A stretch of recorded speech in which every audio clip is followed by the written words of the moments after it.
FBI Director Christopher Wray has until today to release documents relating to Biden family business dealings. Earlier, Speaker of the House Kevin McCarthy joined Fox and Friends, promising to take action if he doesn't deliver.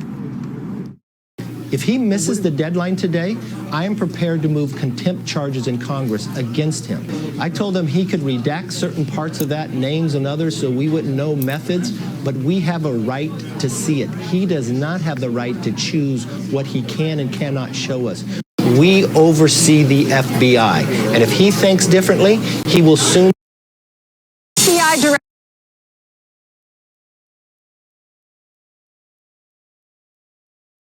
Christopher Wray has until today to release documents relating to Biden family business dealings. Earlier, Speaker of the House Kevin McCarthy joined Fox and Friends, promising to take action if he doesn't deliver. If he misses the deadline today, I am prepared to move contempt charges in Congress against him. I told him he could redact certain parts of that, names and others, so we wouldn't know methods, but we have a right to see it. He does not have the right to choose what he can and cannot show us.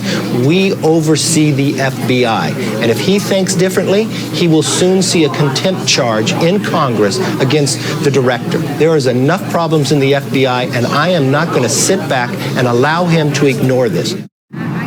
Joining us now, co-host of The Five, Judge Jeanine Pirro. Judge, thanks for coming on. We're going to talk about your book in just a second, but what's your reaction to this? I'm thrilled. I'm thrilled that Kevin McCarthy is being serious about this. Look, the amazing part of this is that the FBI, the same crew who took an unverified document, took it to a court to violate someone's Fourth Amendment rights to spy on a president, which unverified document they knew was a lie, and now they're saying they don't want to hand over a whistleblower's document because it's unverified. I mean, it doesn't get any richer than this. And for them to say we're not going to hand it over, they've admitted, number one, that they have something, and number two, that it's not classified. I don't want to see this thing get classified. But good for Kevin McCarthy. And contempt of Congress is a federal crime, and they could go to jail for that. And you know what? The FBI has been so beyond the pale for the last 7 years, especially the upper section. I think it's time for Congress to really deal with its oversight over that agency. You have a new book out. Here it is, yep. Crimes Against America. It's not the America you grew up in. No, it's not. It's not. America is no longer a sovereign nation, Ainsley. We are nothing more than a globalist landing spot with benefits for anyone who decides they want to come here and get an education and housing and hospitalization, medication. And what we're seeing now is, just in this segment now, is the fact that the FBI has been weaponized, it's been politicized, and all through Crimes Against America, I talk about this great nation and the fact that the left is trying to take down our republic. They're doing it in the schools. They're doing it in law enforcement. They're doing it across this country. And in this book, I pretty much lay out an indictment with crimes that are occurring against all of us. You can get the book at judgejbook.com, judgejbook.com. Why do you think this message is so important?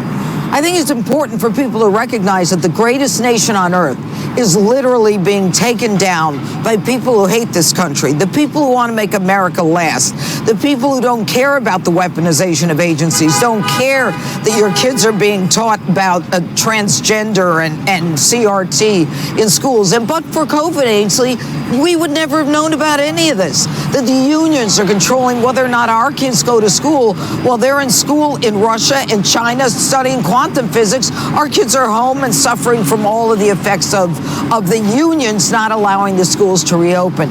So in Crimes Against America, I go through crime by crime. It's an indictment of the Biden administration. It's an indictment of those on the left who think that law and order is a crime. They prefer anarchy. They want social justice. No one knows what social justice is. It's never been defined. And so in the book, I really discuss everything, and it's a must read. It really is. This country is too precious to be taken down by these fools. Yeah, I mean, what happens next? What happens? And this is why elections have consequences. These elections are so important. Yeah. What happens to our country, Judge? Well, I think that if we don't straighten out the ship soon, that we're going to end up being the socialist nation that a lot of these people want America to be. I mean, it started with Barack Obama, and I talk about this. Joe Biden comes in the Trojan horse. I'm a moderate, but all of the leftist, socialist, Marxist mentality is filtering through in all the agencies throughout America. And when the institutions of government are being taken down, when they're being radicalized, like, you know, we see the military right now and all this transgender stuff and what's going on in the stores. And the good thing is America is saying, no, we're not going to accept this anymore. America is saying, no, I don't want a tucket bathing suit for my son. I mean, this is craziness. And all of that is in crimes against America. Judge, thank you. Congratulations. Thank you. Thanks for waking up early and coming on. It's good to see you, Good Ainsley. to see you always. I'm Steve Doocy.